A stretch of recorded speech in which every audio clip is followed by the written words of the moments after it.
கோவை மாவட்டம் அருகே தமிழ்நாடு கேரளா எல்லையில் 100 ஆண்டுகளுக்கு முன்பு ஏற்பட்ட பூகம்பம் மீண்டும் ஏற்பட வாய்ப்புள்ளதாக ஆராய்ச்சியாளர்கள் எச்சரிக்கின்றனர். பாலக்காட்டு கணவாயும் கோயம்புத்தூரும் பெரிய பிளவின் குறுக்கே அமைந்திருப்பதால் இந்த பகுதியில் பூகம்பங்கள் ஏற்படுவது புதிதல்ல என்கிறார்கள் ஆராய்ச்சியாளர்கள்.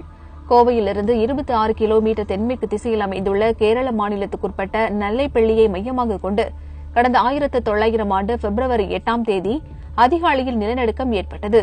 ரிக்டர் அளவுகோலில் 6 என்ற அளவில் பதிவான இந்த நிலநடுக்கத்தில் 10,000க்கும் அதிகமானவர்கள் இறந்து போனதாகவும் கூறப்படுகிறது. சுமார் 25,000 சதுர கிலோமீட்டர் சுற்றளவுக்கு நில அதிர்வு உணரப்பட்டது. 116 ஆண்டுகளுக்கு முன்பு ஏற்பட்ட இந்த பூகம்பம் மீண்டும் ஏற்பட வாய்ப்புள்ளதாக எச்சரிக்கிறார்கள் ஆராய்ச்சியாளர்கள்.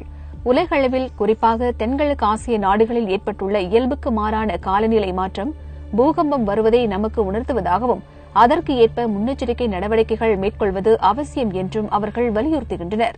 தமிழக கேரள எல்லையோர பகுதியான கோயம்புத்தூர் பாலக்காடு மாவட்டங்களின் மையப்பகுதியில் வரப்போகின்ற பூகம்பங்களா?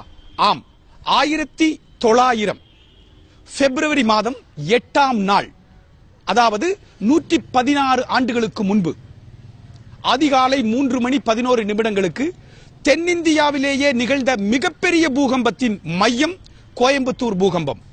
அந்த மையம் இப்போது பாலக்காட்டில் உள்ளது.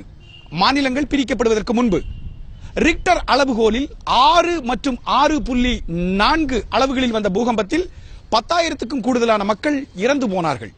இது எல்லாம் அரசு பதிவேடுகளில் உள்ளது. ஒரு இடத்தில் பூகம்பங்கள் வந்தால் அந்த இடத்தின் வரலாற்றில் மீண்டும் மீண்டும் பூகம்பங்கள் வந்தே தீரும் என்பது செய்ஸ்மாலஜி எனப்படும் பூகம்ப இயல். உலக பூகம்ப இயலின் ஒரு தொடர்புடைய அந்த படனங்கள், அதாவது ஸ்டடி ரிப்போர்ட் அடிப்படையில் இங்கு மீண்டும் மீண்டும் பூகம்பங்கள் வந்தே தீரும் என்பது உறுதிப்படுத்தப்பட்டுள்ளது.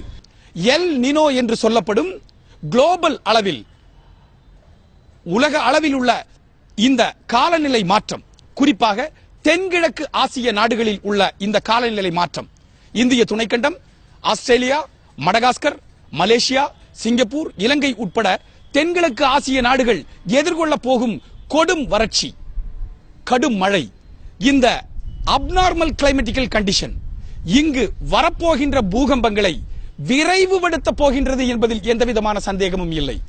தொழில்நுட்பம் வளர்ந்த இந்த காலகட்டத்தில் குழந்தைகள் உட்பட இங்கிருக்கும் இயற்கை செல்வங்கள், முதியவர்கள், இங்கிருக்கும் அனைத்து விதமான சொத்துக்களையும் பாதுகாப்பதற்கு தற்காப்பு முன்னெச்சரிக்கை நடவடிக்கைகளை நாம் இந்த வினாடியிலிருந்து மேற்கொண்டே ஆக வேண்டும் என்ற கட்டாயமான காலகட்டத்தில் வாழ்ந்து கொண்டிருக்கின்றோம்.